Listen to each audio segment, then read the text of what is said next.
Ah, c'est ça ce qu'on m'a dit, t'avais pris dans la hanche. Mais j'ai pas compris que c'était toi. Effectivement, notre survie, elle n'est due qu'au fait que les balles n'atteignent pas leur but. Il faut quand même que tout le monde sache qu'on se fait tirer comme des lapins pour tuer. Enfin là, vous, dans votre cas, c'est quand même clair. C'est motivé que Philippe Brouillot, un habitant de la Coulée, vient soutenir le mouvement de l'association Citoyens Mandoriens devant la gendarmerie de Ploum. Il a été la cible de tirs de fusil il y a moins de 2 semaines. Je revenais d'un repas à Nouméa vendredi il y a 10 jours et il y avait un feu au milieu de la route, donc de deux choses l'une, où je m'arrêtais et comme d'habitude il brûlait la voiture, donc j'ai préféré accélérer, forcer le barrage et là j'ai eu droit à 2 coups de feu, donc un qui m'a arraché un pneu arrière et qui s'est planté dans le longeron de la voiture et l'autre qui a traversé la ridelle arrière et qui s'est planté dans un autre longeron de la voiture. Je trouve ça dommage qu'on laisse ce genre de situation perdurer. Moi j'étais seul, j'étais un homme dans la voiture. Par contre, quand on voit des familles, des femmes, des enfants qui subissent les mêmes choses, c'est complètement inacceptable. Plus de 500 personnes se sont réunies ce matin à la gendarmerie de Ploum. 1 heure après, l'association annonce que leurs doléances seront remises au haut-commissaire. Le procureur de la République vient de nous autoriser à déposer une plainte collective au nom de l'association Citoyens Mandoriens. L'association demande la mise en place d'une 2e route qui traverserait la mer en direction de Nouméa et le rétablissement de l'ordre par l'État. Nous lui demandons d'intervenir pour de bon, et c'est-à-dire que même s'il doit utiliser la force pour nous permettre d'être nous en sécurité. Ce n'est pas à quelques terroristes de faire la loi sur la route de Saint-Louis. Et les Mandoriens sont vraiment excédés par ce qui se passe. Ils sont très très très excédés et je pense qu'il faut maintenant, comme je l'ai dit, qu'on arrive à avoir un vivre ensemble sans crainte, sans rien. Un communiqué du Haut-Sarria annonçait que la route provinciale 1 restera fermée jusqu'à demain midi. En Nouvelle-Calédonie, l'ancien Premier ministre Manuel Valls obtient la majorité des suffrages avec 1991 voix contre 357 voix pour Benoît Hamon. Parmi les 33 bureaux de vote, c'est à Yengen, Puebo et Wegua en province nord que Manuel Valls remporte la totalité des voix. Rappelons que le Palika avait lancé un appel au vote en faveur de l'ex-Premier ministre. Les primaires de la gauche ont beaucoup moins mobilisé au pays que celles de la droite. Sur les 182 078 électeurs inscrits sur la liste électorale générale, 2 348 électeurs se sont exprimés. Un taux de participation de 1,30%.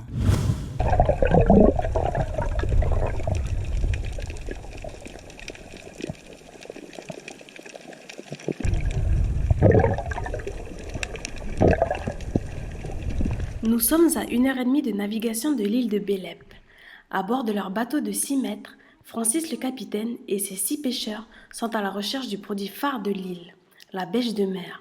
Aujourd'hui, ils vont explorer plusieurs zones. On cherche un peu par-ci par-là pour bien repérer là où il y a beaucoup de pistes, puis on plonge. Puis bien, tu tombes sur eux, s'il y a beaucoup, ben, tu as de la chance. Si tu ne trouves pas, ben, tu cherches.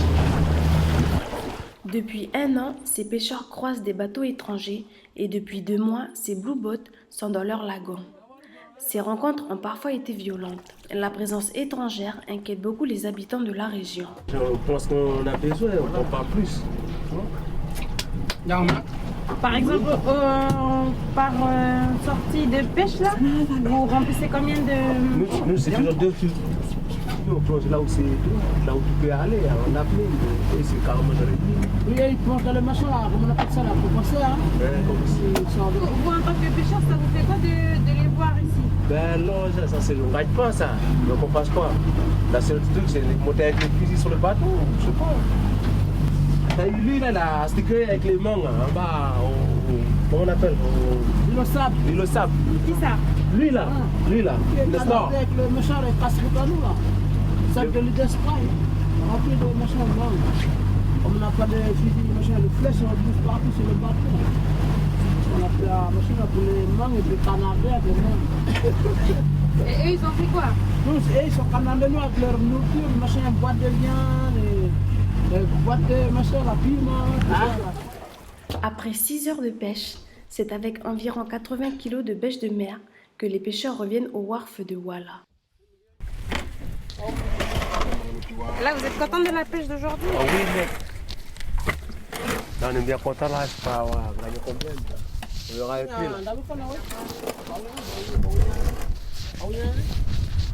C'est juste pour la journée, quoi. Francis se rend ensuite chez Ivan, le colporteur de bêche de mer de Lille. Objectif, la vente des produits du jour. Pour cette journée, les pêcheurs vont gagner entre 50 et 60 000 francs qu'ils vont devoir se partager. Le produit pêché va se vendre entre 250 et 1000 francs le kilo selon l'espèce. Après plusieurs transformations, salé, cuisson et séchage, le produit fini est vendu entre 50 et 80 000 francs sur le marché international.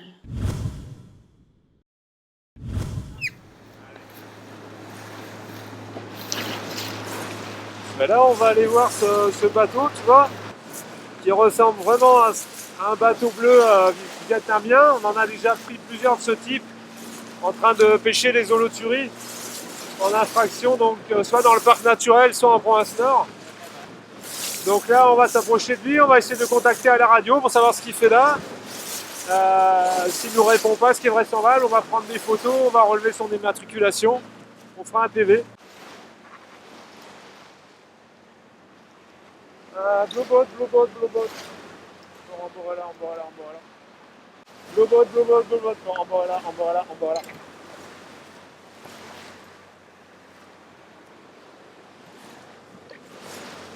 Non, pas de réponse sur le 16. C'est une infraction, hein. Donc on va juste relever ces immatriculations, puis on va le laisser partir.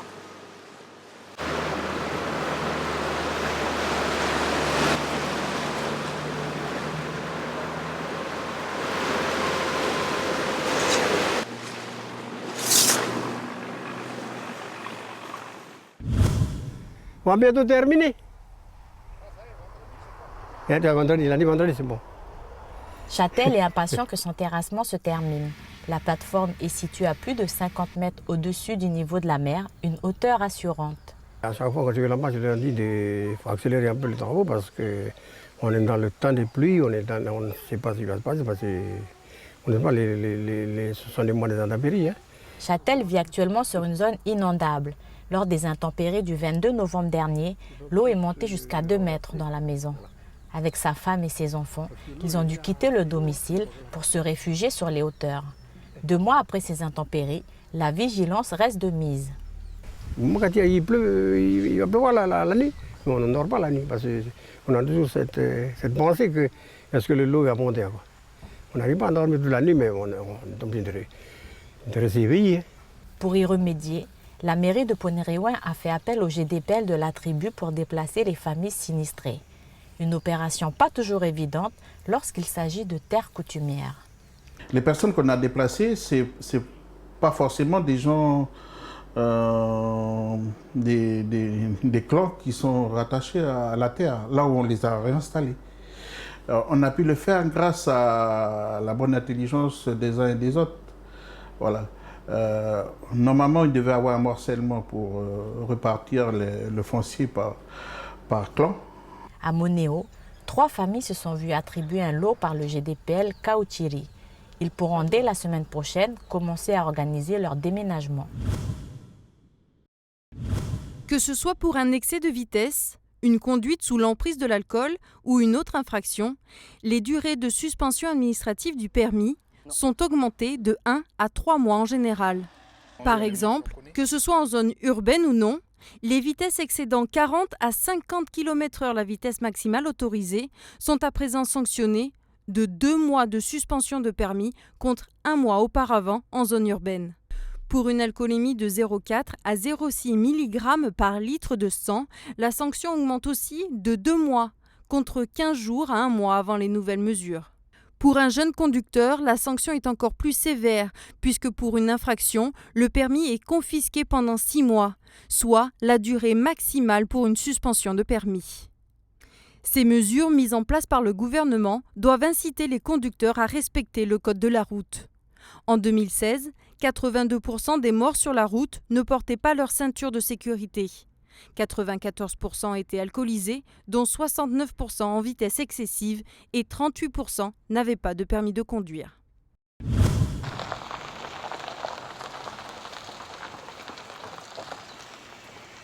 Monsieur, bonjour, contrôle gendarmerie. Je vous demande de couper le moteur et me présenter vos papiers, s'il vous plaît. Ce contrôle de gendarmerie tout à fait banal est avant tout un contrôle de prévention et d'information des automobilistes vis-à-vis des nouvelles mesures administratives appliquées à compter d'aujourd'hui. Est-ce que vous êtes au courant de nouvelles mesures qui ont été mises en place concernant les suspensions de permis de conduire modifiées? Vous avez su? J'ai vu pour les excès de vitesse. Notamment pour les excès de vitesse, mais surtout les conduites en alcoolémie. Vous êtes au courant que ça a été durci dans le journal? Entre autres, oui, j'ai vu ça dans le journal, oui. Même si les conducteurs sont informés de ces modifications, certains restent quelque peu perplexes. Moi, je respecte bien, enfin assez bien, je pense. Quand on descend à Nouméa, il nous faut déjà 3 heures de route. Et alors à tout bout de champ, on voit des pancartes à 30 à l'heure, à 50 à l'heure. Je veux bien les respecter, mais qu'il y ait des travaux ou des trucs comme ça. Un gendarme est à la base un agent de constatation. Il procède au contrôle des automobilistes. S'il constate une infraction, il les notifie suivant les nouvelles mesures. Ces notifications sont par la suite transmises à la DI3T. C'est la DI3T qui nous donne le mois et le temps exact pour la mesure. Donc après, du moment qu'on reçoit dans les 72 heures l'arrêté de la DI3T, on n'a plus qu'à le notifier à la personne pour lui donner acte, tout simplement. Ce n'est pas nous, gendarmes, qui décidons du temps de suspension de permis de conduire. Ce renforcement des suspensions administratives du permis de conduire varie entre 2 et 6 mois selon les infractions. Là, vous voyez, il y a des lavabos, des lits. Ça, c'est le surf qui nous ont remis en dedans. Ensuite, plus loin, vous avez des armoires que la Croix-Rouge nous a remis aussi. On est parti récupérer au dock. Des lavabos, des lits, des tables ou encore des sanitaires. Ici, les dons continuent d'arriver. Le matériel est stocké à différents endroits en attente de trouver de nouveaux propriétaires. On avait demandé aux gens, ceux qui avaient tout perdu, de venir nous voir pour qu'on puisse leur donner, au cas où eux, ils reconstruisent quelque chose. Voilà. Donc, on est en attente. On attend que les personnes ils viennent nous demander ce qu'ils ont besoin. Au lendemain des intempéries, la Calédonie se mobilise et de nombreux dons parviennent jusqu'à Wailou. Aujourd'hui, un sentiment de colère et d'injustice se fait sentir parmi la population face à la redistribution des donations. Le problème, c'est que tous ceux qui travaillent bénévolement, là, mais ils se servent aussi, ils ne sont pas sinistrés, puis ils se servent. Tout le monde sait tout ça. Et puis personne ne dit rien, ben voilà. Moi, je crois les gens sur parole. Les gens, ils viennent, ils me disent qu'ils sont sinistrés, ils ont besoin de tel ou tel matériel, moi je leur donne. Je donne le matériel à tous ceux qui viennent demander. Voilà. Maintenant, après, c'est vrai que je ne suis pas derrière tout le monde pour vérifier, peut-être c'est un tort, vérifier si vraiment ils sont dans le besoin. Pour l'heure, la mairie appelle la population dans le besoin à venir se faire connaître auprès d'elle pour bénéficier du matériel encore disponible.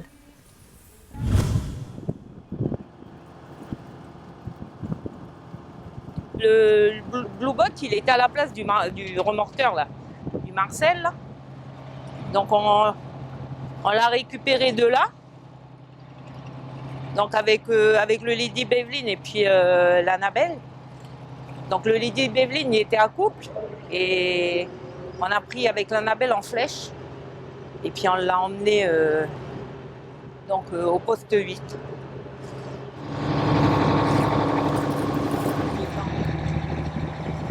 Donc là, c'est où on a guidé le bateau. On a guidé le bateau pour le mettre dans le creux qu'ils avaient fait là avec la pelle. Donc là, tous les gars, ils sont tous à bord, ils sont consignés à bord, ils n'ont pas le droit de sortir. Ils doivent rester à bord.